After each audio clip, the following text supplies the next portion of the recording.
Good day guys! Ayun, panibagong diskarte na naman. Ayan.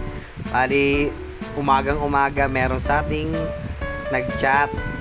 Ayun, bali, nagtanong siya kung anong available na mga bagong strain at ito yung in-offer ko sa kanya. Yung Albino Silverado Rose Tail. Ayan, bago yan sa ating mga koleksyon.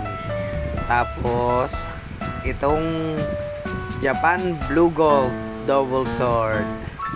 Ayan, yun yung in-offer ko sa kanya. Tapos, humingi siya ng mga freebies.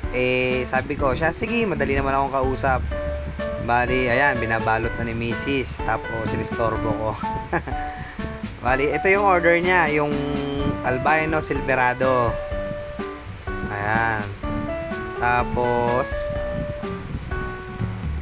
ito, yung Japan Blue Gold. Hindi, ito pala yung Prion 3 Blonde Red Sunset Double Sword. Tapos ito pre din Blue Dragon Snake Skin. Tapos ito yung pinaka-order Japan Blue Gold. Ayan, diba? Dalawa order, dalawa din ng freebies. Ganyan ako kalupit kasi suki na. Tapos ayun, ali diretso deliver na. Ayan, dito niya pinadala yung isda sa may barangay Uwisan. Kasi andito daw sila naka-area ngayon. Bali si boss ay taga Santa Cruz talaga. Dito lang sila nag-area, nagbebenta siya ng mga speaker, pahulugan, ganon. Kaya dito niya pinadala. Oh, ayan si boss, ayan. Suking-suki ko na yan, matagal lang nabili sa akin. Kahit baha dito sa aming yard, napunta yan. Kaya suking-suki. Ayan, thank you boss. Tapos, ayun, pag uwi ko, meron ulit. Ayan, nag-wholesale naman. Bali, ito ay tendero doon sa Baywalk. Dito, malapit sa amin. Ayan, binili niya yung mga mollies, danyos. Ayan, iba't ibang kulay ng danyos yan. Tapos, mollies. Ayan. Tapos, dyan, nagpapadagdag pa si boss kasi medyo kulang daw yung paninda niya. Kaya ayan, nagpadagdag siya ng guppies na 20 pieces din na Blonde Red Sunset Double Sword. Ayan, bali ipinipili ko lang siya ng mga buntis-buntis na daw gusto niya. Madali naman akong kausap. Kaya ayan, pinagbigyan natin, buntis na binigay natin. Para umanak daw sa kanya muna bago ibenta. Di ba? Ang galing. Mindset ba? Mindset. Ayun. Diba? Ayun, marami tayong sa buhay marami tayong pinagkakaabalahan. Tattoo artist, nag-aalaga ng isda, crayfish. Tapos pag walang magawa talaga, sumasideline pa tayo ng kung ano-ano. Kailangan natin bawal huminto kasi may pamilya tayong binubuhay. Kasi yun, binabalot ko na yun dyan. May papre din na asola kasi napakarami ko na yan. Kaya syempre hindi naman tayo pwedeng magdamot. Ayan, pinigyan natin si boss. Ayan.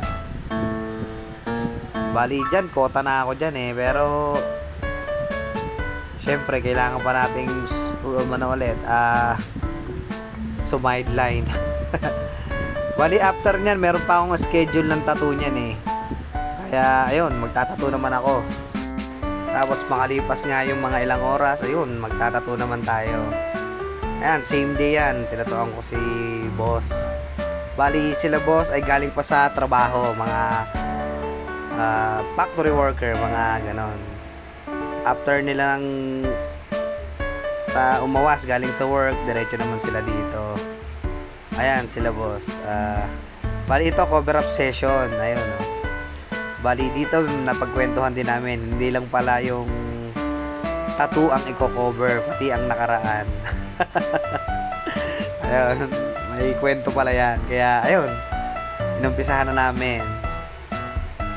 Bali dito, sobrang dahan-dahan lang din talaga kasi mahirap yan didiskartehan mo kung paano matatakpan yung dating tattoo.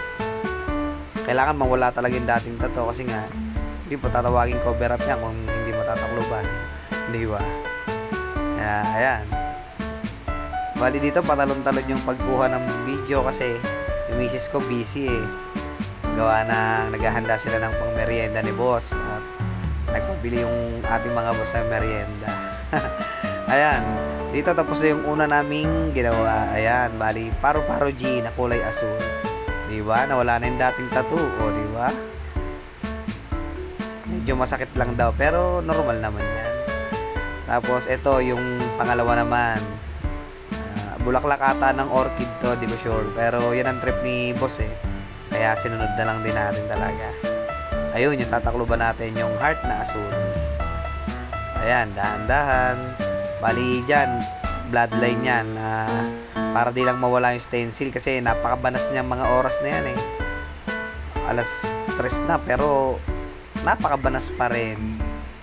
Yan talaga sa earth. Kaya bina-bloodline muna natin bago kulayan. Kasi, pag yan ay, mabuburahan tayo ng stencil. Tapos, pondo-pondo muna ng itim. Ganon. Ayan, bali dyan. Nagkukulay-kulay na ako dyan.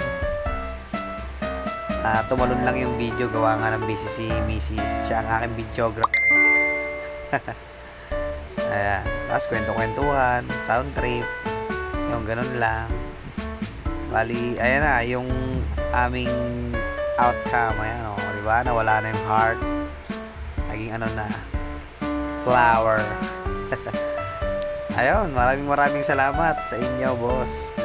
Sa mga sumusuporta ng aking mga diskarte, pinagagawa. Ayun, yung ating final outcome. Ayun, maraming salamat po sa panonood.